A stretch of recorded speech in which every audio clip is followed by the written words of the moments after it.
안녕하세요. 뉴스를 읽어드리는 남자 사이다 머니 뉴스의 소식통 리뉴입니다. 첫 번째 뉴스입니다. 200억대 코인 재단들 대량 매도 모색, 제2의 루나 사태 우려. 18일 가상자산 업계와 법조계에 따르면 최근 들어 사업을 정리하기 위해 법률 상담을 받고 있는 재단이 여러 곳인 것으로 확인됐다고 뉴스핌이 단독 보도했다. 특검법 시행, 가상자산 규제 강화 추세에 사업이 어려워진 재단들이 백서에 기재된 유통 물량 외에 코인 보유 물량까지 전량 매도하고 사업을 정리하려는 이른바 먹튀 움직임이 일고 있다는 것이다. 재단 하나당 판매 물량 규모는 80억에서 200억 원으로 하나의 재단이 사업을 정리할 때 판매 물량 규모만큼의 피해가 발생할 것으로 추정된다. 이와 관련 박성원 강엔 파트너스 변호사는 최근 사업 정리하려는 재단들의 상당 건수가 큰 폭으로 늘어났다며 이들이 공통적인 특징은 은행으로부터 실명 계좌를 발급받지 못한 중소거래소나 해외거래소에 상장한 코인 발행 재단이라는 것이다 라고 말했다. 특검법 시행과 윤석열 정부 들어 가상자산 시장 규제 강화 기조가 나타나자 더 이상 사업을 영위하기 어렵다는 판단을 한 재단들이 그만큼 많아졌다는 설명이다. 다음 뉴스입니다. 미 FBI 암호화폐 사기 앱 주의보 발령. 미국 연방수사국이 18일 암호화폐 사기 앱에 대한 주의보를 발령했다.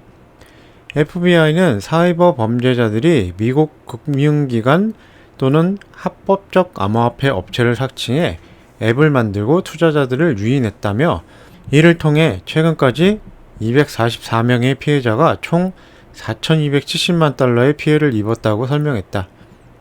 이어 FBI는 투자자들은 암호화폐 서비스 앱을 사용할 때 해당 업체의 합법성 여부를 확인해야 하고 일부 기능이 제한되거나 손상됐을 경우 의심해 볼 필요가 있다고 권고했다. 다음 뉴스입니다. 핀토니아 그룹 두바이에서 임시 가상자산 라이선스 획득. 싱가포르 펀드 운용사 핀토니아 그룹이 두바이 가상자산 규제당국으로부터 임시 가상자산 라이선스를 획득했다고 코인데스크가 전했다. 이를 통해 핀토니아 그룹은 아랍에미레이트 내에서 암호화폐 서비스 제공이 가능해졌다. 아드리안 창 핀토니아 그룹 설립자는 싱가포르와 두바이의 기관 대상 디지털 자산 서비스를 확장할 계획이라고 말했다. 앞서 작년 핀토니아가 그룹은 싱가포르 통화청의 규제를 받는 실문 인수도 방식의 비트코인 펀드 2종을 출시한 바 있다. 다음 뉴스입니다. 김주현 금융위원장 가상자산 규율체제 정립할 것.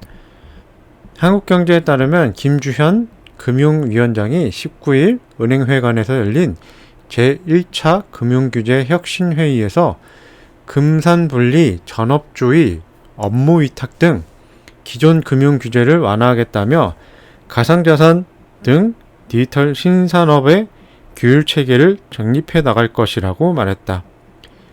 이날 그는 주요 추진과제로 금산분리와 업무위탁 등 금융사의 디지털화 장애 규제 개선, 전업주의 규제 합리화, 마이데이터 가상자산 조각투자 등의 인프라 구축, 대체거래소 도입 등 자본시장 정비, 감독, 제재, 검사, 행정, 개선 등을 제시했다. 다음 뉴스입니다. 서클 CSO 비은행 기업의 달러 연동 스테이블코인 발행 지지. USDC 스테이블코인 발행사 서클의 글로벌 정책 총괄 이사이자 최고 전략 책임자 단테 디스파르테가 결제 스테이블코인의 정책 원칙이라는 제목의 글을 발행, 비은행 금융기관의 달러 연동 스테이블코인 발행을 지지한다고 밝혔다. 그러면서 서클은 5조 달러 이상 USDC 온체인 거래를 안전하게 지원했으며 190개국 이상에서 USDC를 지원한다고 설명했다. 앞서 코인닉스는 미국 하원 의원들이 비은행 기업의 스테이블코인 발행 허용 가능성을 언급한 가운데 미국 재무부 국내 금융 담당 차관인 넬리 량도 은행에 국한했던 스테이블코인 발행 가능 기간 범위가 더 넓어질 수 있다고 밝혔다고 전한 바 있다. 다음 뉴스입니다. 인도 재무장관 중앙은행 인도 내 암호화폐 사용 금지 희망. 인도 중앙은행이 암호화폐 사용 금지를 바라고 있다고 나르말라 시타라만 인도 재무장관이 밝혔다. 코인게이프에 따르면 그는 18일 RBI는 암호화폐가 국가재정 안정에 끼치는 영향에 대해 우려하고 있다. 그러나 암호화폐 사용을 금지하기로 결정하려면 상당한 국제적 협력이 필요하다고 설명했다. 인도는 현재 암호화폐 거래에 30%의 양도소득세와 1%의 추가 원천 징수세를 부과하고 있다. 다음 뉴스입니다. 미 SEC 위원장 투자자 보호위의 암호화폐 거래소 등 플랫폼과 협력. 외신에 따르면 게리 겐슬러 미국 증권거래위원회 위원장이 인터뷰를 통해 투자자 보호 강화를 위해 암호화폐 거래소, 대출 플랫폼, 브로커 및 기타 업계 관리자에 협력하고 있다고 말했다. 그는 거래소, 대출기관, 중개인 등 각각의 영역에 대해 협력하고 있다. 규정 수준 혹은 수정 방안에 대해 업계 관계자와 논의하고 있다며 SEC는 암호화폐 규제를 위해 은행 규제 기관 및 CFTC와도 협력하고 있다고 덧붙였다.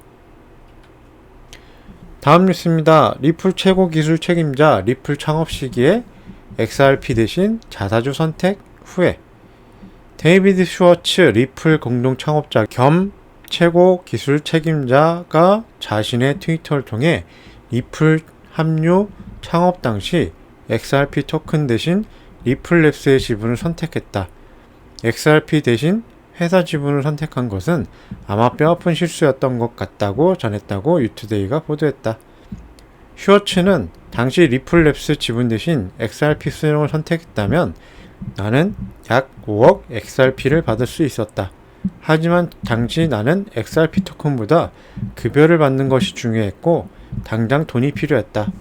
그리고 XRP가 거래소를 통해 충분히 유통되고 있으므로 나는 리플랩스를 통해 XRP를 얻을 필요가 없었다고 전했다. 이상 뉴스를 다 읽어드렸고요. 다음 시간에 좋은 소식으로 찾아뵙겠습니다. 구독과 좋아요, 알람 설정 한 번씩만 눌러주시면 감사하겠습니다. 감사합니다.